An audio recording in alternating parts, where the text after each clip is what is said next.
Rajesh, thank you much. Thank you sir, आपने समय दिया, शुक्रिया इसके लिए। ऑपरेशन सिंदूर का 1 साल पूरा हो चुका है, उसी के ऊपर मैंने आपके साथ बातचीत करनी थी। 1 साल बाद भारत पाकिस्तान के रिश्तों को आप कहां देखते हैं, और जिस प्रकार से पाकिस्तान की तरफ से प्रेस कॉन्फ्रेंस करके गीदड़ भभकियां दी जा रही हैं, और जिस प्रकार से कहा जा रहा है कि सिंधु जल का पानी कितना किसको मिलेगा पाकिस्तान डिसाइड करेगा, इस प्रकार की बयानबाजियां सरहद के उस पार से आ रही हैं। तो कहां हम भारत पाकिस्तान के संबंधों को देखें? क्या आने वाले वक्त में एक और ऑपरेशन, बड़ा ऑपरेशन हो सकता है, उसकी तरफ दोनों देश बढ़ रहे हैं? सब देखिए राजेश जी, सबसे पहले तो ऑपरेशन सिंदूर की जब हम बात करते हैं तो मैं सबसे पहले उसमें जो हमारे शहीद हुए हैं सिविलियन या सोल्जर्स, उनको अपना श्रद्धांजलि देता हूं और उनके परिवार को भगवान से दुआ करते हैं कि उनको शक्ति दे उस लॉस को सहन करने की। अभी अगर हम बात करें कि ऑपरेशन सिंदूर क्यों किया गया था, उसके पीछे बड़ा क्लियर है, सबको पता है कि पहलगाम जो टेररिस्ट अटैक हुआ था और भारत ये प्रोजेक्ट करना चाहता था कि हमारी जीरो टॉलरेंस है, और उसका उन्होंने 4 दिन के लिए या 3.5 दिन के लिए ये अटैक किया। और उसके बाद पाकिस्तान का जो बनता था उन्होंने अपना जवाब दिया, और 4 दिन के बाद पहले ट्रम्प बोले, फिर डीजीएमओ से ये सीज फायर हो गया। तो मैं इसको लड़ाई नहीं मानता हूँ, I can't term it as a war. ये बेसिकली एयर ऑपरेशन थे या एयर पावर का डिमॉन्स्ट्रेशन था, जिसके अंदर आपके एयरक्राफ्ट, ड्रोन और मिसाइल्स ने काम किया। नेवी ने सिर्फ पोस्टरिंग की, और जहां तक कुछ बढ़ंते हुई होंगी एलओसी लेवल के ऊपर।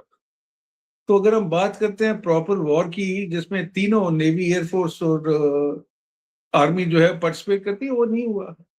जैसे अभी यहाँ चल रहा है, अब ये देख लीजिए, ईरान, इजराइल और यूएसए का वॉर चल रहा है, उसके अंदर ये बेसिकली एयर वॉर है।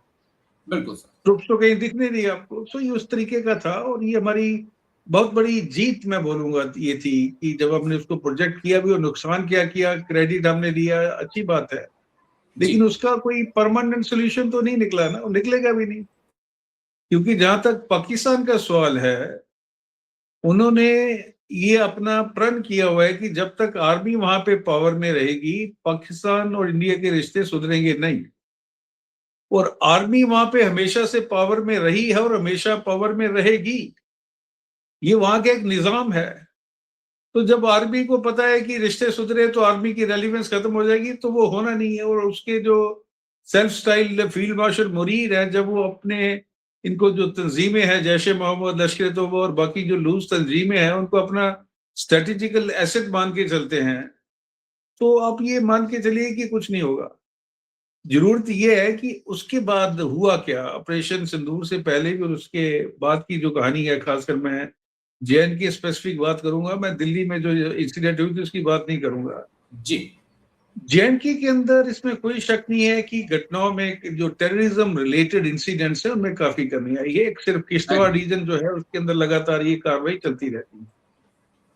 और अभी हम लोग क्यों जो है इसको पूरी तरह से खत्म नहीं कर पा रहे, that is a question which I have discussed with you number of times. कहीं ना कहीं तो हमारी कमियां हैं, be it LOC management, be it intelligence agencies, be it our creation of sources, intelligence sources, be it domination or patrolling of area, be it deficiency of troops, be it deficiency in the surveillance equipment, जो भी है, तो government knows it better and I believe they are working on that. 3-4 महीने पहले गृह मंत्री ने एक पॉलिसी भी निकाली है एंटी टेररिज्म के लिए। तो ये एक टाइम बाउंड प्रोग्राम करना पड़ेगा इसको पूरी तरह से खत्म करने के लिए, और उन लोगों को भी ठिकाने लगाना पड़ेगा जो देश के अंदर बैठ के देश विरोधी गतिविधियां कर रहे हैं। टेरर फंडिंग होगी, हवाला की मनी, और कुछ गवर्नमेंट काम भी कर रही है, कुछ लोगों को जो गवर्नमेंट में काम कर रहे हैं उनको सस्पेंड किया जा रहा है। तो अभी आने वाले समय में ये कैसे होगा, कैसे इसको गवर्नमेंट करती है, क्या रिस्पॉन्स मिलता है। लेकिन जहां तक पाकिस्तान का सवाल है, वो भी अपनी जगह उलझा हुआ है। अभी वो टीटीपी से लड़ रहा है, अफगानिस्तान से लड़ रहा है, तो शायद जब उसकी ये दोनों फ्रंट सिक्योर हो जाएंगी तो उसका जो ध्यान है फिर इस तरफ आएगा और वो इन्फिल्ट्रेशन कराएगा। बिकॉज उनके लिए तो ये एक खाना है, उनकी जनता के लिए एक खुराक है जो बुरी तरह से त्रस्त और ग्रसित है। So let's hope that in time to come things will be better.